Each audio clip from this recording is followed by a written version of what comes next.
ये हिंदुस्तान की समस्या नहीं है। मुझे नहीं मालूम साहब, आप जानते हैं। क्या ऐसी बातें कर रहे हैं? कैसी बात कर रहे हैं आप? क्या ऐसी बातें कर रहे हैं? कैसी बात कर रहे हैं आप? तो जहाँ हो रहा है वहीं से तो आती है गैस। देखिए, ये संसद में श्रद्धांजलि क्यों दी गई थी आप भी जानते हैं, लेकिन भाई जो स्थिति है वो है जो विदेश। अच्छा, आपको नहीं मालूम? ये हिंदुस्तान की समस्या नहीं है। मुझे नहीं मालूम साहब, आप जानते हैं। क्या ऐसी बातें कर रहे हैं? कैसी बात कर रहे हैं आप? कुर्सी पर मंत्री और सामने सवाल। शुरुआत हुई अतीक अहमद से, लेकिन असली गर्मी तब आई जब बात पहुंची सीधे रसोई तक, एलपीजी गैस। मंत्री योगेंद्र उपाध्याय से पत्रकार ने पूछा, पहले गैस का इंतजाम क्यों नहीं किया? सवाल सीधा था, जनता की जेब से जुड़ा था, लेकिन लगता है सीधा सवाल कुछ लोगों को सीधा नहीं लगता। जवाब देने से पहले ही तेवर बदल गए, लहजा सख्त, चेहरा नाराज और प्रेस कॉन्फ्रेंस का माहौल एकदम गर्म। अब सोचिए, जब सवाल अतीक पर हो तो जवाब तैयार, लेकिन जब सवाल रसोई पर हो तो नाराजगी क्यों? क्या इसीलिए ये सवाल तालियों वाला नहीं, तकलीफ वाला है?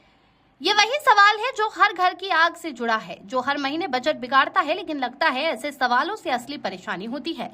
अब बड़ा सवाल, क्या जनता के मुद्दों पर सवाल पूछना गुनाह है, या फिर सत्ता में बैठे लोग सिर्फ वही सुनना चाहते हैं जो उन्हें अच्छा लगे?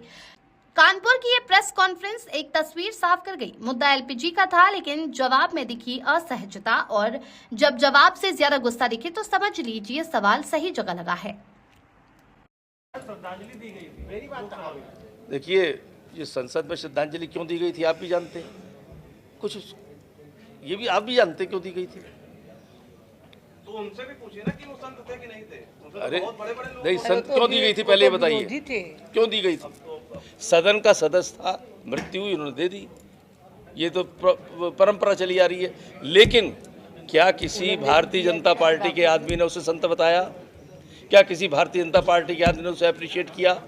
क्या किसी भारतीय जनता पार्टी के शासन में उसको कोई रिलैक्सेशन मिला? भारतीय जनता पार्टी के शासन में जेल मिली, या यादव पे कोई मुद्दा नहीं है, ना राष्ट्रीय विचारधारा है उनकी। पारिवारिक दृष्टि का आदमी पारिवारिक दृष्टि से देखेगा। जिसको सत्ता बस दिख रही है और पैनिक क्रिएट करके नेगेटिविटी फैला के वो अपना जमीनी तैयार करना है।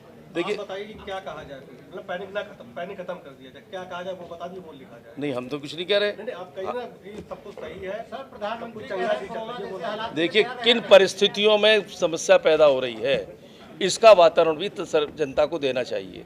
ये नहीं है कि हम नहीं कह रहे कि कोई ब्लैकमेल करे, इसके लिए ब्लैक मार्केटिंग करे, ये नहीं। लेकिन भाई जो स्थिति है वो है जो विदेश। अच्छा, आपको नहीं मालूम? पैनिक नहीं है, सब कुछ सही नहीं, मैंने कहा पैनिक क्रिएट नहीं करना चाहिए, वास्तविकता भी बतानी चाहिए। युद्ध की स्थिति है, ये हिंदुस्तान की समस्या नहीं है। मुझे नहीं मालूम साहब, आप जानते हैं। क्या ऐसी बातें कर रहे हैं?